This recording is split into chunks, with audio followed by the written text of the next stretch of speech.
dipersembahkan oleh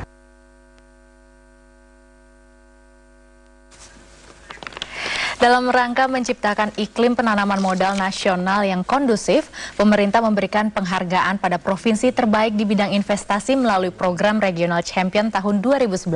Kementerian Dalam Negeri, Kementerian PAN dan Birokrasi, BKPM, KPPOD serta akademisi menjadi tim panelis dan memberikan penghargaan Regional Champion 2011 ini kepada beberapa provinsi yang salah satunya adalah Sumatera Barat. Lalu apa yang menjadi kriteria sebuah provinsi dapat dikatakan layak mendapatkan penghargaan Regional Champion 2011 ini?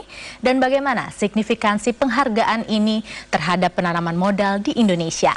Pemirsa, Prime Interview kembali hadir menjumpai Anda malam ini dengan tema Regional Champion dan Implementasi MP3EI. Bersama saya Milen Skarsari telah hadir di studio Gubernur Sumatera Barat Bapak Irwan Prayitno dan Deputi Kepala BKPM Bidang Pengendalian, Pengawasan dan Penanaman Modal Bapak Ashar Lubis. Selamat malam Bapak-bapak. Selamat malam. Ya, terima kasih sudah hadir di studio kami, dan untuk membuka perbincangan kita, pertama-tama saya ingin bertanya kepada Pak Ashar di sini. Bapak, kalau kita berbicara Regional Champion yang sudah dilaksanakan dan tahun ini di tahun 2011 sudah menghasilkan beberapa pemenang dari beberapa provinsi. Maka apa yang dimaksud dengan Regional Champion ini? Begini, Regional Champion ini memang kita maksudkan adalah sebagai apresiasi kepada pemerintah daerah. Baik. Yang sebetulnya mampu memberikan pelayanan yang baik kepada investor yang datang ke daerahnya. Jadi ini kita buat, ini udah tahun kedua. Tahun 2010 kemarin pun sudah semua kita buat. Kemudian yang ini kita lakukan terhadap 26 provinsi. 7 yang 2010 kemarin enggak kita ikutkan lagi. Baik. Dari 7 itu, dari 26 ini, kemudian kita pilih 10 nomini. Jadi, kenapa bisa dapat 10 nomini? Itu kita menunjuk suatu perusahaan independen untuk mengumpulkan data ke lapangan. Kemudian dari situ, berbagai SDM-nya dilihat, kemudian tentu potensinya, pelayanan investasinya, bagaimana mindset pemerintah daerahnya kalau datang investor, dan juga tentunya kinerja investasinya. Baik. Nah, dari situ baru dipilih 10 nomini terbaik. Dari 10 nomini ini kita minta paparan. Dari situ pada waktu paparan para gubernur, di situ akan ada tim penilai, ada dari KPPOD, ada dari swasta kayak Pak Erwin Aksa, ada dari HIPMI, dan ada dari akademisi. Nah, kemudian dari 10 itu dapat 7 yang terbaik. Salah satunya seperti tahun lalu ada 7 pemenangnya, dan tahun ini 7 lagi. 7. Yang 7 itu tentunya Sumatera Barat, kemudian ada Aceh, baik, Jawa Tengah, Kalimantan Barat, Sulawesi Utara, Sulawesi Tengah, dan Sulawesi Selatan.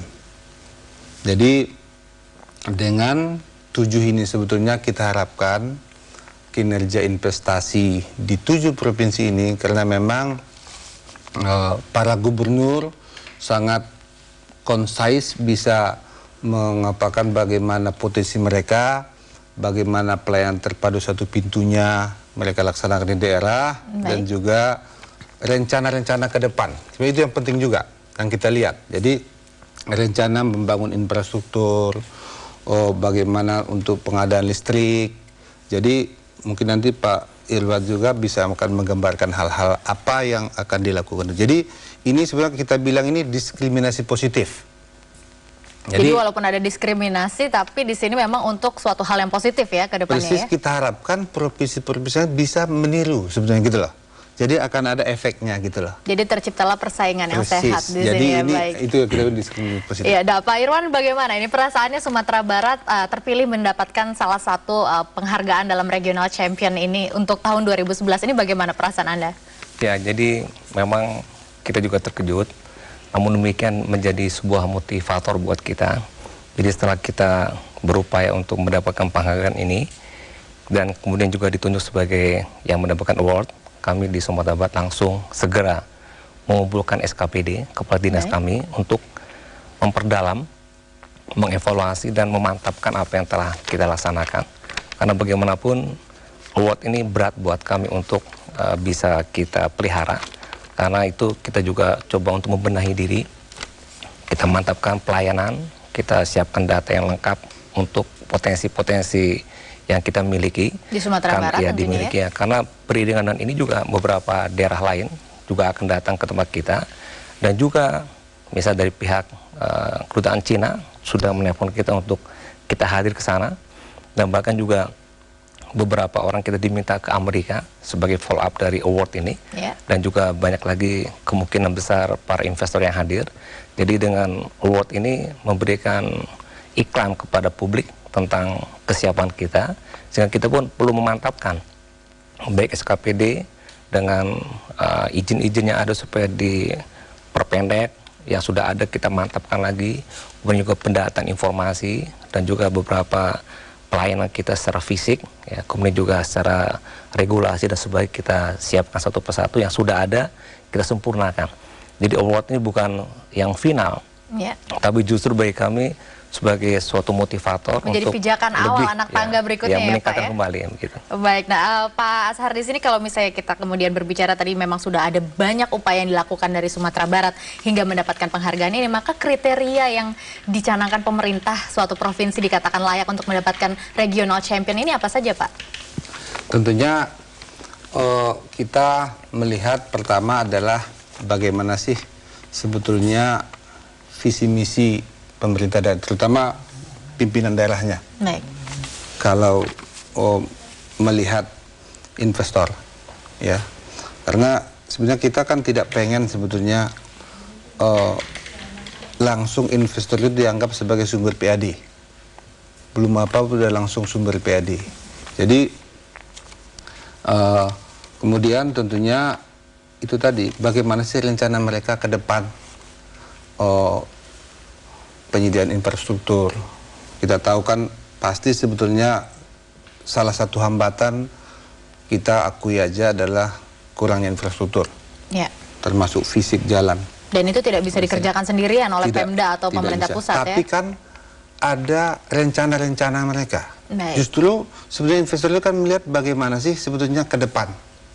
Tidak sekarang kan, contohnya investor mau membangun pabrik, butuh listrik. Bukan sekarang dibutuhkan, 2 tahun atau 3 tahun lagi.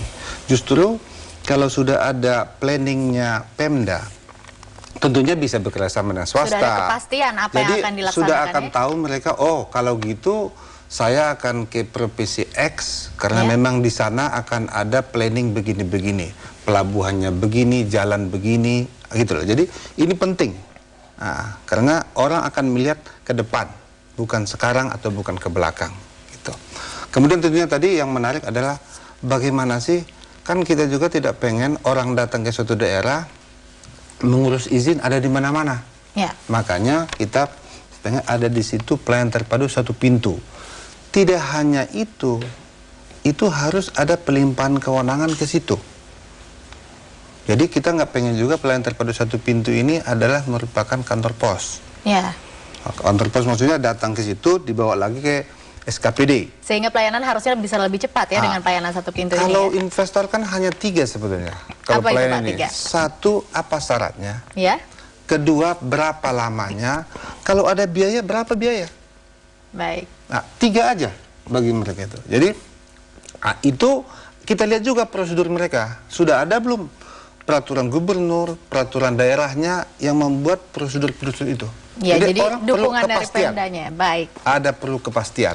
Jadi itulah sebetulnya beberapa kriteria yang kita lihat, sehingga dari berbagai macam kriteria itu kita menentukan tadi lagi-lagi apakah layak mendapatkan penghargaan atau tidak ya. Dan kita harapkan sebetulnya Benar tadi Pak Gubernur, ini adalah langkah awal. Karena memang dengan ini kan orang akan datang membuktikan benar nggak sih Sumatera Barat memberikan pelayanan yang baik. Dan ini menjadi sebuah peluang baru ya untuk investasi yang masuk. Jadi memang benar kalau harus berbenah diri provinsi-provinsi yang kita berikan ini. Baik, kalau begitu kita lanjutkan perbincangan ini setelah commercial break, dan pemirsa Prime Interview akan kembali sesaat lagi, tetaplah bersama kami.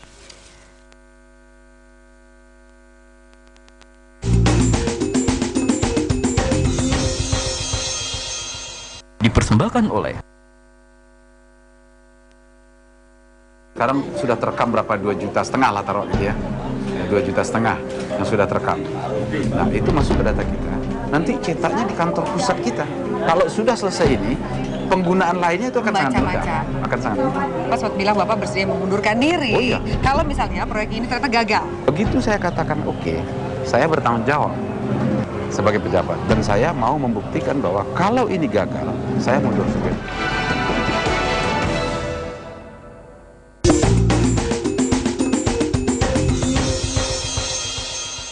dipersembahkan oleh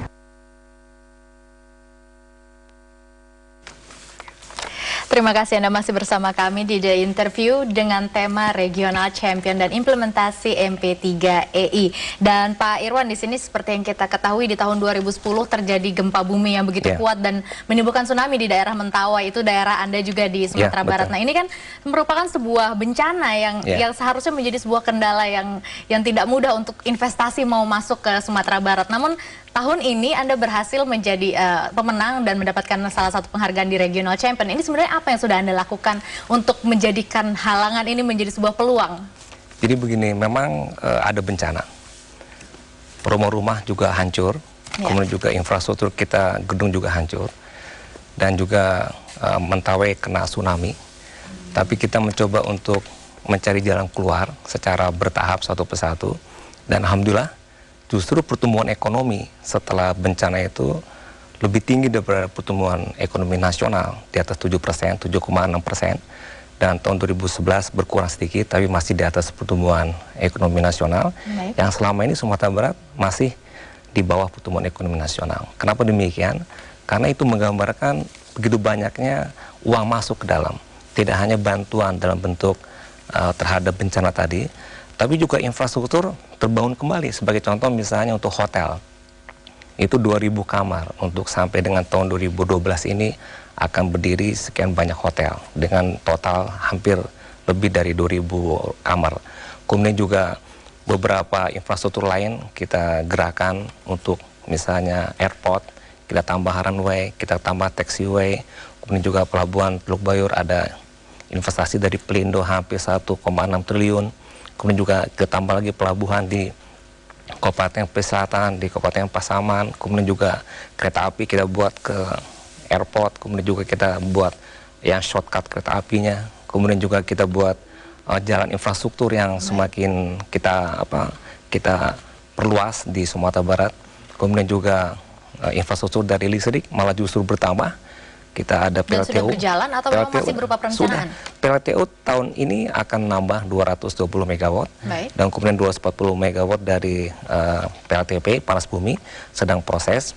Dan kita juga punya peluang yang besar. Jadi begini, kalau investor itu hadir di daerah kita, kalau yang kaitannya dengan pabrik, memang dia agak khawatir karena pertimbangan gempa. Tapi kalau dia arahnya ke resource yang alam, seperti panas bumi atau pertambangan, itu tidak ada kaitan dengan gempa karena tidak ada pengaruh.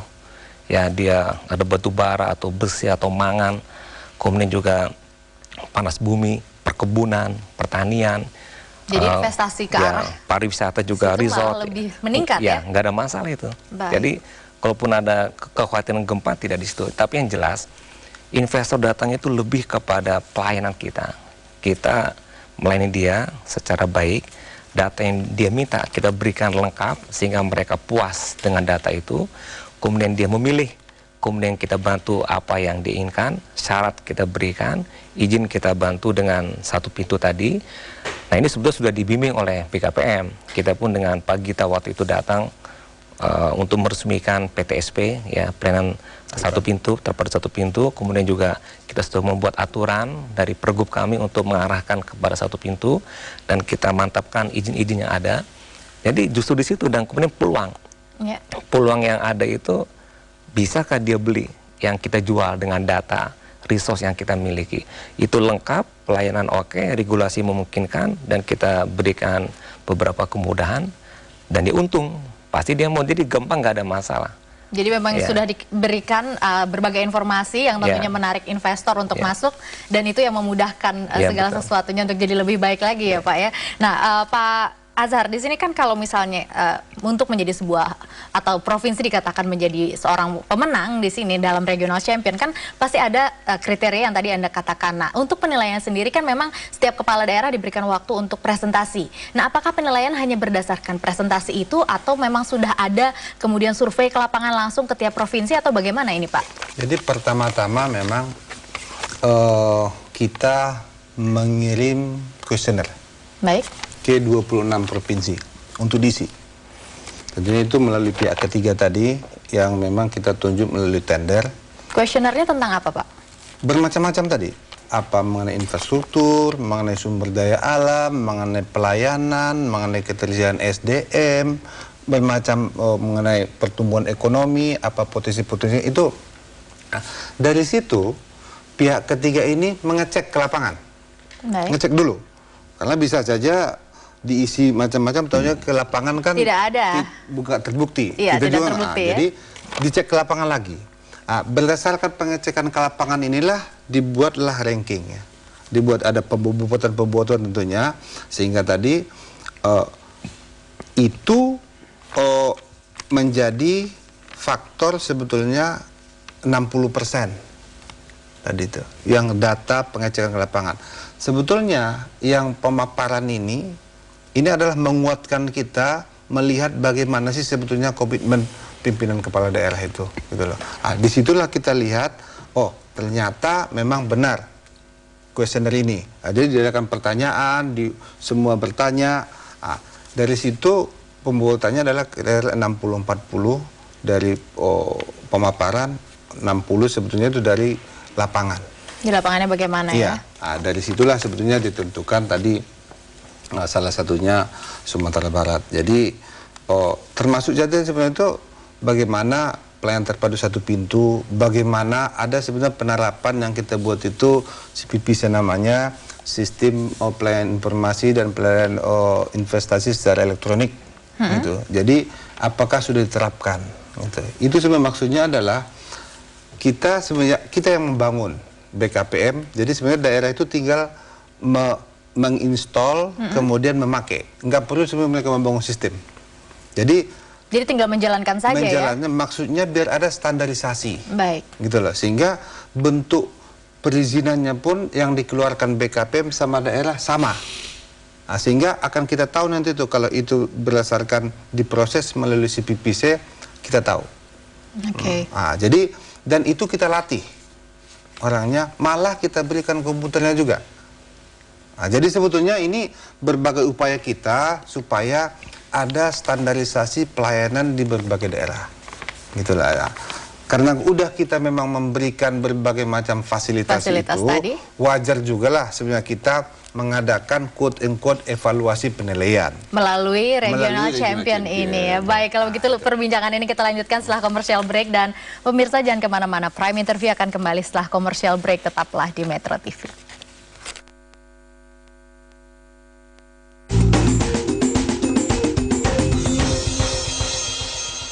Dipersembahkan oleh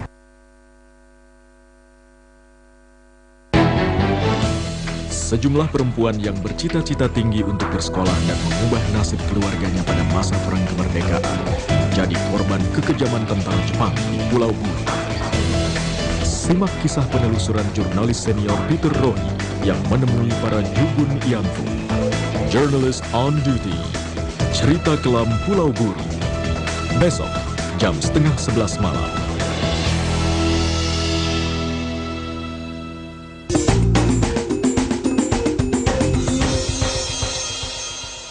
dipersembahkan oleh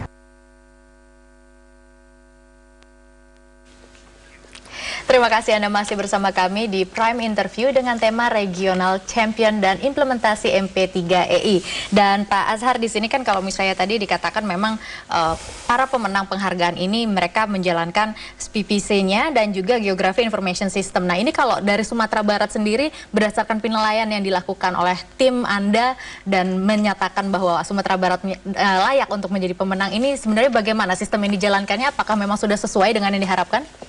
Jadi begini, memang karena di Sumatera Barat ini kami sendiri juga ikut meresmikan kepala BKPM, meresmikan pelayanan terpadu satu pintunya. Jadi kita tahu persis sebetulnya apa yang dilakukan di sana, gitu loh. Karena sekali lagi pada saat mereka memakai tadi CPPC itu, sistem itu, kita pasti tahu. Karena itu akan link dengan sistem kita di BKPM. Baik. Gitu. Jadi makanya kita tahu sebetulnya daerah-daerah yang sudah memakai atau tidak. Dan perkembangannya juga Dan perkembangannya langsung ketahuan, karena ya? itulah kita pengennya kalau mereka memakai itu semua, data itu juga mengalir cepat ke kita. Gitu. Jadi makanya kita itu merupakan suatu prasyarat sebenarnya bagi kita dalam rangka pelaksanaan PTSP di bidang penanaman modal ini.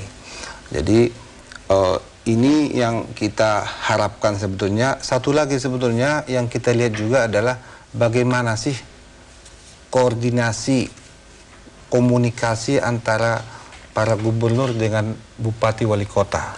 Baik. Karena pada akhirnya kan investasi ini adanya di daerah, bukan di Jakarta, bukan di pusat.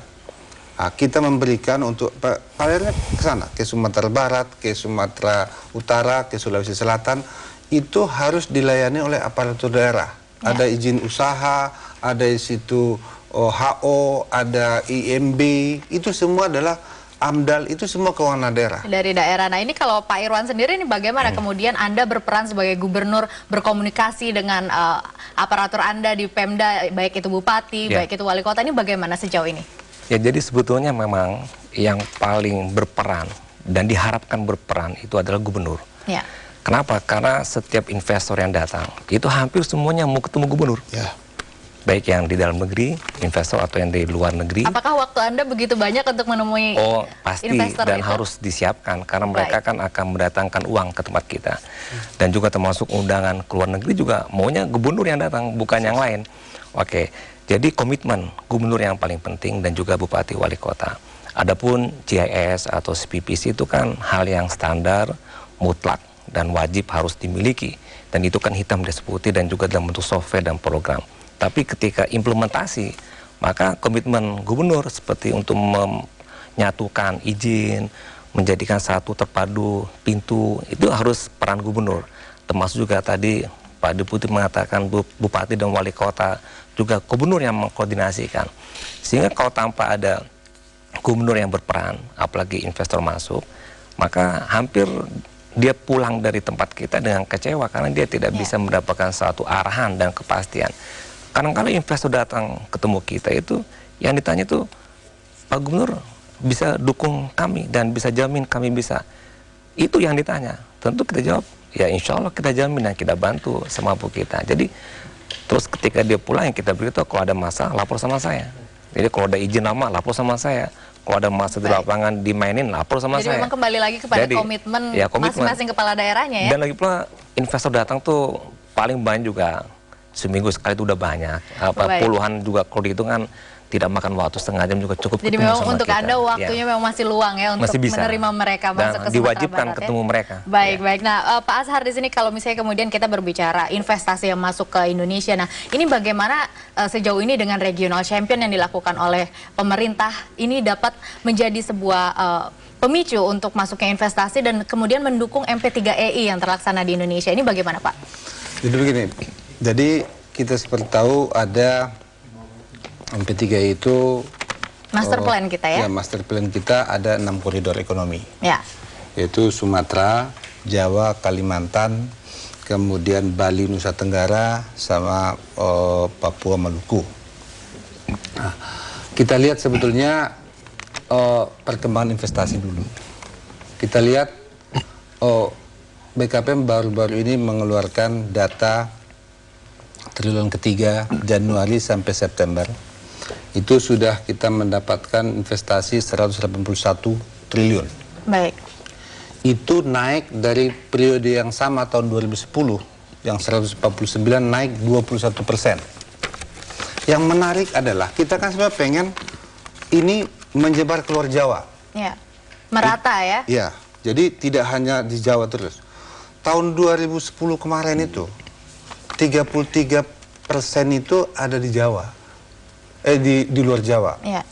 67% ada. Sekarang yang 2011 ini sampai September 44 di luar Jawa. Jadi naik sebetulnya dari 33 ke 44. Jadi memang ada peningkatan di Jadi, sini ya Pak ya? itu yang kita harapkan sebetulnya. Karena terus terang sumber itu kan raw material ada di luar Jawa sebetulnya. Iya. Jadi kemudian memang itu tadi yang kita bilang gas, coal, semua panas bumi itu banyak di luar Baik, Jawa. nah kalau begitu Pak Irwan singkat saja, ini apa yang menjadi harapan Anda setelah Anda menerima penghargaan dalam Regional Champion 2011 ini? Ya tentu semakin banyak investor yang datang ke kita, Iya. dan semakin yang banyak serius untuk menanam investasi, sehingga semua potensi yang dimiliki oleh Sumatera Barat bisa termanfaatkan dan bermanfaat juga untuk warga dan rakyat Sumatera Barat dengan hadirnya investasi yang besar di bidang apapun yang kita miliki, apakah panas bumi, pertambangan, peternakan, pertanian, perkebunan, dan juga perikanan, dan juga termasuk pariwisata dan sebagainya. Sehingga demikian termanfaatkan dan kita bisa hidup baik. Baik, kalau begitu bisa kita simpulkan memang dengan adanya Regional Champion ini bisa diharapkan investasi yang masuk ke Indonesia bisa begitu meningkat, dan tentunya pelaksanaan MP3E di Indonesia bisa terus berlangsung dan percepatan ini sesuai dengan target yang diharapkan bisa berjalan ya. Baik, kalau begitu terima kasih Bapak-Bapak untuk waktunya di studio kami, dan pemirsa demikianlah Prime Interview malam ini. Atas nama seluruh kerabat kerja yang bertugas, saya Milens Karsari mengucapkan terima kasih atas perhatian Anda dan sampai jumpa.